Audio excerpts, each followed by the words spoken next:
Mutula chetu archevêque episcopo Félicien Kambwe bakumina kumatalo yefile mukulu bwashi tunangushele pamone nenu dyodi nweyili batutemesha mwifuko buli alelo byatushinjikila mukwetu tutwetu mshetu abe Gilbert Musondela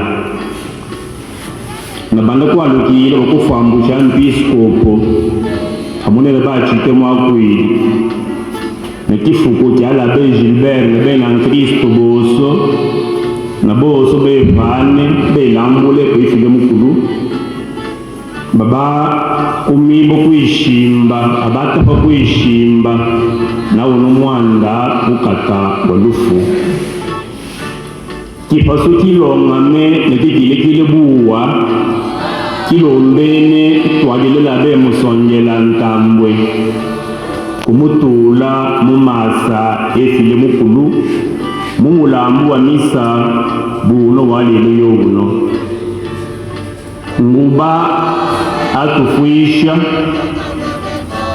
busungu boso abukili kuishimba mbusungu wabashiba kukupile wabashiba kutape kwe muntu bushibu kuke muntu mulomo kadi eshimba ya munda nadwa dikenge nadwa dipampakana nadwa dikupila tadi mono odidi akutwachila kilombene kwitusamba muyo unonguba anka anomayi abatu temeshe nenu atukila mumukanda wefile mukulu nawo alombene kwitusamba na kwitupa kukome bulombene twenda kumpala. Je disais tout au départ que je remercie son excellence monsieur l'archevêque qui m'a accordé avec la bénédiction de Dieu la permission de méditer avec vous sur cette parole que nous venons d'entendre au jour où nous saluons notre grand frère et l'accompagnons à sa demeure éternelle. Les deux lectures plutôt de ces jours constituent pour nous une consolation et un affermissement dans la foi. Dans la première lecture, on nous parle des lamentations de Jérémie. Alors, les lamentations de Jérémie expriment clairement sa désolation, son épreuve. Il gémit parce qu'il voit le peuple élu, le peuple de Dieu, qui est déporté à Babylone, en exil. Comme tout humain, Jérémie ne pouvait que faire ça. Mais combien de fois, il ne s'arrête pas là-bas. Il porte son gémissement devant Dieu.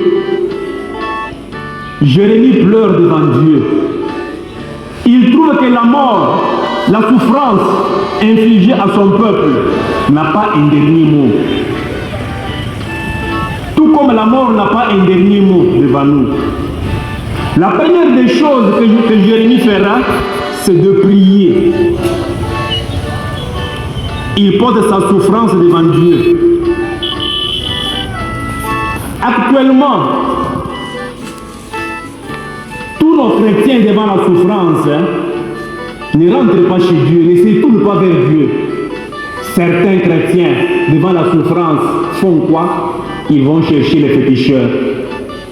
Ils vont chercher les devins. La souffrance est une étape de la vie pour chacun de nous. Et la souffrance nous fait mûrir. Le fruit ne mûrit pas sans tempête, sans pluie, sans vent qui le secoue. Jérémie porte sa souffrance devant Dieu. Et sa prière nourrit son espérance, féconde son espérance. Il espère en Dieu, dont la fidélité est pour toujours. C'est ainsi qu'en se confiant à Dieu, le prophète Jérémie lui dit: rappelle-toi, Seigneur, de ma souffrance. Et le Seigneur ne va pas l'abandonner. Le Seigneur tournera son regard vers son pauvre qui prie. Dans l'évangile de ces jours, on nous présente les femmes qui vont à la tombe après l'enterrement de Jésus avec le parfum. Pendant qu'elles cheminaient vers la tombe, elles se demandaient en elles-mêmes qui va nous aider à rouler la pierre qui pèse plus que nous. Voilà pourquoi je disais que devant la souffrance, chacun de nous a une interrogation dans son cœur. Si pas une, mais des interrogations. La souffrance nous met devant des interrogations parce que nous sommes devant l'impasse de la vie. Mais ces femmes trouveront solution de manière miraculeuse. Pendant qu'elles étaient préoccupées de qui pourra les aider à rouler la pierre, elles trouvent déjà la pierre roulée. Et dans la tombe, il y avait un jeune homme qui portait des habits blancs. Ce jeune homme, c'est la présence de l'ange, qui est le messager de Dieu, qui est le porteur de la parole de Dieu. La parole que ce jeune homme va adresser aux femmes, n'ayez pas peur. Voilà la parole de consolation. N'ayez pas peur, celui que vous cherchez n'est plus ici, il est ressuscité. C'est-à-dire la mort ne l'a pas vaincu.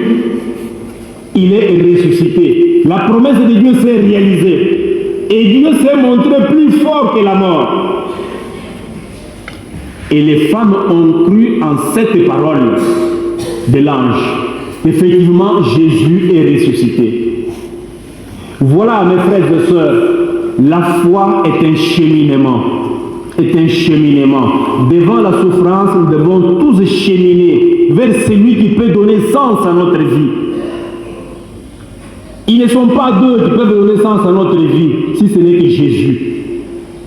Jésus, je le disais, est la solution et la réponse à notre vie. Et la réponse aux impasses de notre vie. N'allons pas chercher le bonheur ailleurs. N'allons pas chercher des solutions ailleurs, si ce n'est qu'en Jésus. Nous allons prier pour notre cher grand frère Abbé Moussongela qui nous a quittés. Et nous allons demander miséricorde auprès du Seigneur pour lui.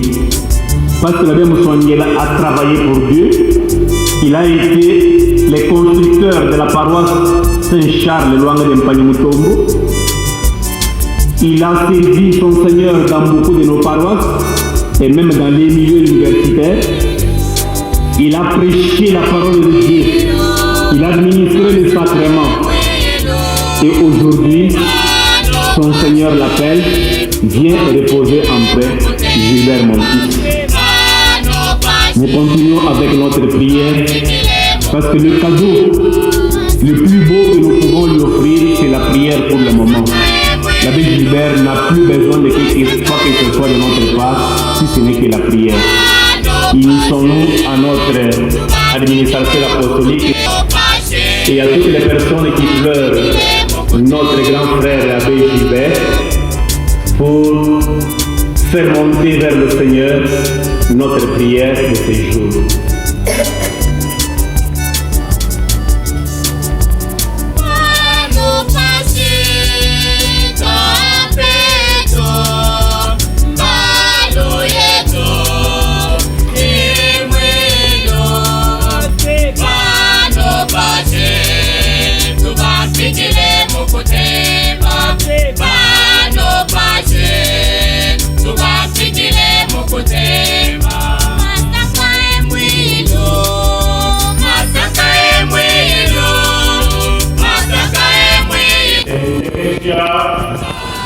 Mwana omena mukwetu Abbé Gilbert Moussongela ohoingani na kuudi bapetele batismo olufulo mwana ove yadya kumina na mune sanji na ibakune mukuzanguka olosi